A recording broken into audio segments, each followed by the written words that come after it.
I don't care what type of job you have. I don't care if it's fast food, McDonald's. I don't care if you're in a C-suite.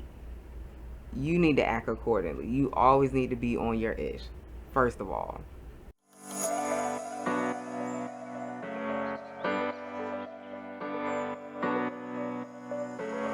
I put a post on Instagram and TikTok asking for suggestions about things that I should talk about. And my boo Jade, hey girl, suggested that I talk about work. I'm like, oh, Lord, I do not want to talk about that. But I now that I think about it, I'm like, I do have a little bit of experience and have gone through a few things where I can talk. I got a few suggestions. So thank you, Jade, my boo. Thank you. When it comes to work, she didn't really go into detail as far as what she wanted me to talk about, but I came up with some topics or some pointers that I wanted to talk about when it comes to being in a work environment. Because my target or yeah, my target audience is girls ages 11 through 19. I'm going to talk about like the basics of being in the work environment and some of the things that you need to make sure that you are implementing from day one. I don't care what type of job you have. I don't care if it's fast food, McDonald's. I don't care if you're in a C-suite. You need to act accordingly. You always need to be on your ish, first of all. Always, always. My dad always taught me to just give your best. Like don't have to do anything. And because of that, it has definitely helped me get promotions. It has definitely helped me network with people, definitely helped me build relationships, long lasting relationships with people that are still in my life today. Side note, okay? Back on back on topic. But when you're working or when you have been granted a job, yes, you're doing it for money, right? You are working in exchange for money. But I always look at it as you are branding yourself, right? So your work is your brand. And I think when you look at it like that, it allows you to think about what you produce differently. When it comes to picking a job, depending on where you are in your life, you may have to work a job that you don't want to work. Okay, you might have to work a job that you don't want to work. One of the things that I hate about social media, or the cons, one of the cons about social media is that you are only able to see somebody in a certain time slot. Like if you don't really know them or know their backstory, you don't see that they had to work 3 jobs at one point in time. You don't see that they had to wake up at 6 o'clock. Kids had to be at daycare by 8. You don't see that. You just see fast forward 10 years and now they doing a job that they want. So you may have to work a job that you don't like. My dad had to humble me, and I was like, I was upset. When I graduated college, I left the job that I had because it was ghetto. Not ghetto in the sense of what we're thinking, but they just didn't value their employees. And I was like, I don't have to deal with this. And I'm like, I can't manage people that, what we were asking of them, I just didn't agree with. And I was like, I don't want to manage people who don't want to do the work and who the company is treating like this, who they treat me like this. So I end up leaving. I didn't know that it was going to be hard to get a job. I was like, I got a degree, whatever. Like, y'all need me. Yeah. Yeah, right. Anyway, I left and I could not find a job. I could not find a job when I left. And I remember my dad telling me, he was like, you think you too good to work? Like, half a loaf is better than no loaf. My dad is older, so I don't know where he got that from, that saying from. But what it means is it's better to have something than nothing. And so it really humbled me, and I was just like, dang, like I gotta do what I gotta do. Like, I'm an adult and nobody is responsible for taking care of me. So that was like a valuable lesson that I learned, and it kind of helped me build some grit, helped me have some hustle. Like, okay, if push come to shove, like I can do what I gotta do to make it, legally. Legally. But it's good to have that type of grit, because life be lifing, and you need to have that get up and go about yourself, like you have to.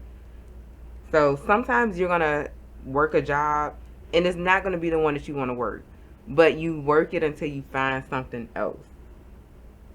And then once you get to a place where you found something, like you're like, "Oh, I hate this job," but it's helping you pay your bills or your rent or your car note or whatever, then, right, you can start looking for a job that suits you.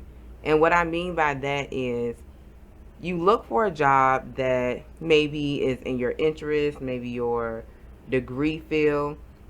If you like speaking with people, you may want to find a job that's like customer facing. If you're like being on your feet, you want to find a job that's like that.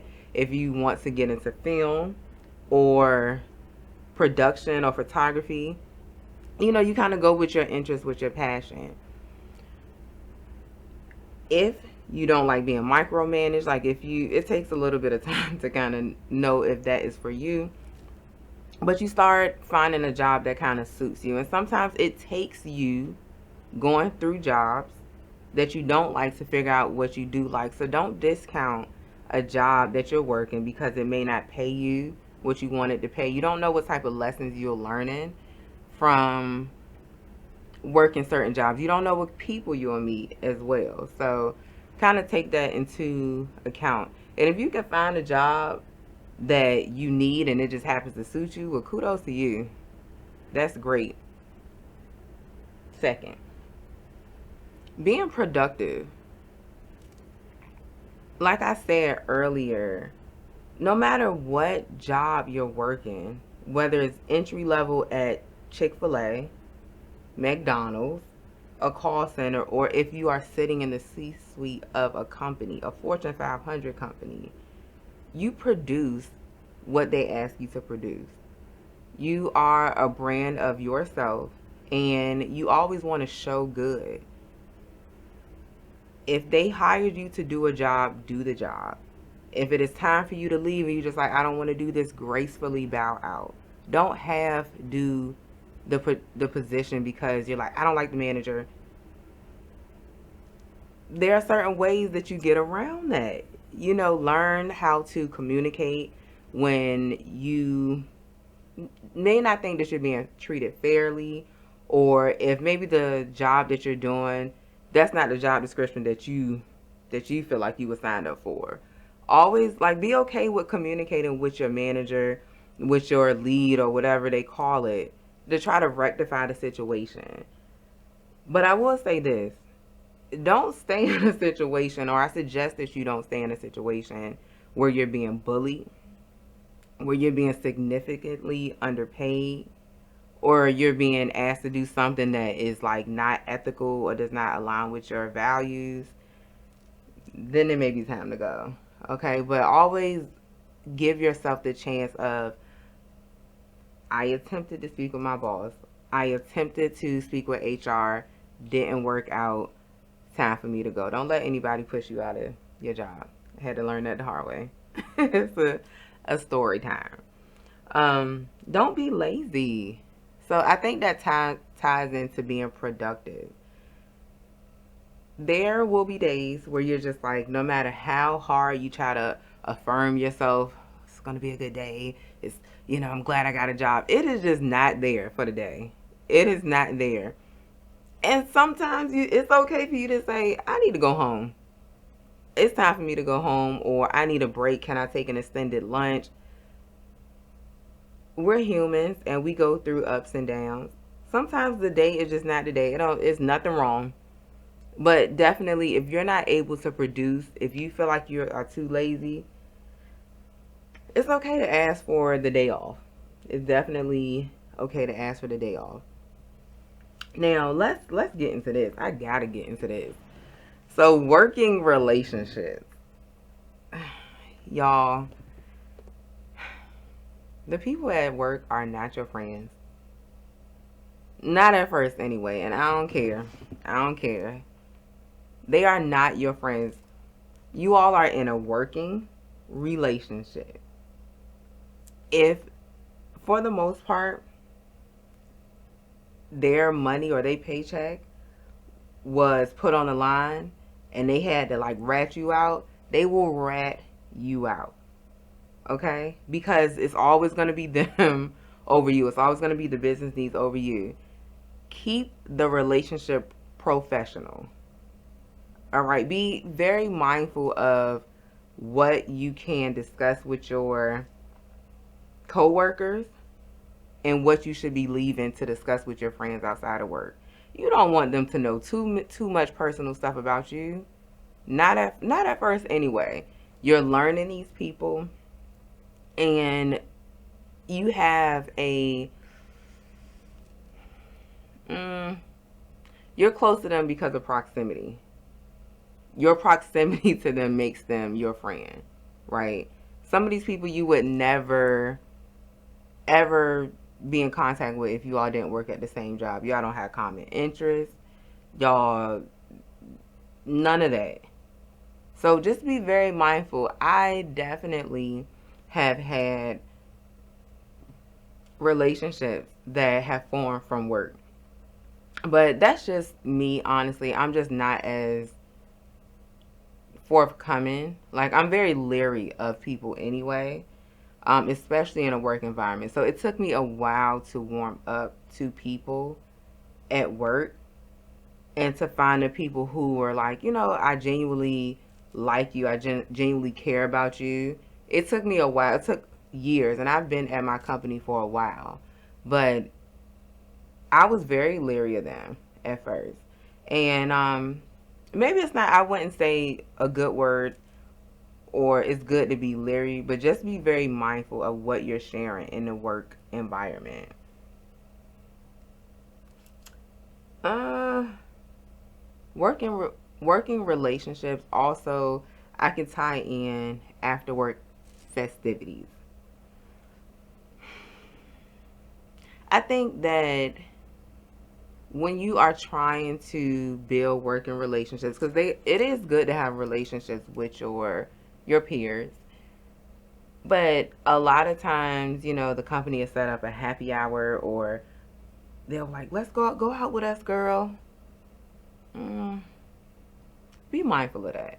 Okay, be mindful what you do off the clock when you are around people that work with you when you're on the clock. Please, because they sometimes will go back and tell your boss, "Did you know such and such was," or they're telling the whole office, and you like, I was enjoying myself, I was having fun, and those might not be things that you just want everybody to know, but because you are in charge of your brand, be really, really mindful.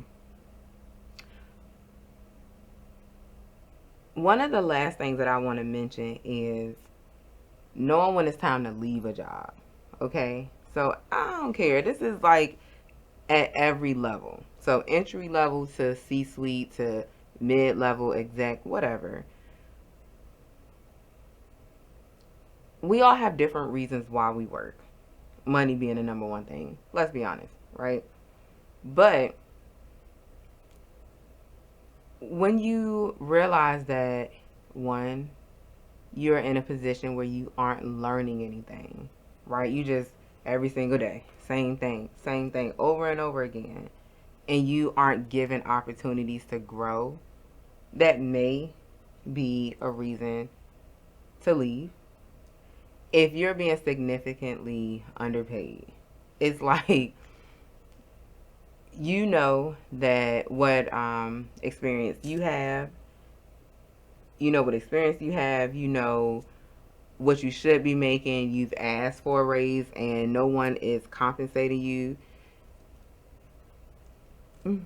it may be time to leave. If you're being bullied, that's a real thing in the work environment. Whole grown adults will bully you. They will really bully you into quitting. When I first got to my job, there were a group of women who would they would do like certain things that it was like really, really childish. Like I was new at my job, and so I would make mistakes on the calls, and they would pull the calls, like they would live listen into the calls and audit the calls right then and there. So if I said something wrong or I forgot something, they would audit it, and they would be behind me, like in a few desks behind me, like making remarks about the call that I had and like what score I was getting. And then they would talk about my hair. And I'm like, y'all don't understand that I'm confident in like my hair. Like I cut it. Like I'm fine with it. But it was just like little things. Like I would come to work dressed because I was new and I wanted to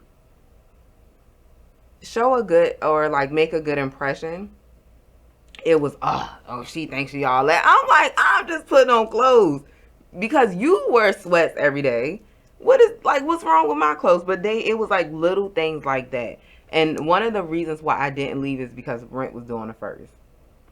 So I stuck it out. I stuck it out. I stuck it out. But people will really bully you for no reason. Don't let anybody bully you. Not at work. This is not the playground. It's not the playground. So, but if you are being bullied and HR isn't listening and you filed an EOC complaint and things just aren't going the way that you want it to go, take it to social media. Don't listen to me. But there are ways around it. But in those situations, I definitely think that those are possible causes for you to leave. You do have to move in the direction that's best for your career, your interests, your values. So keep that in mind.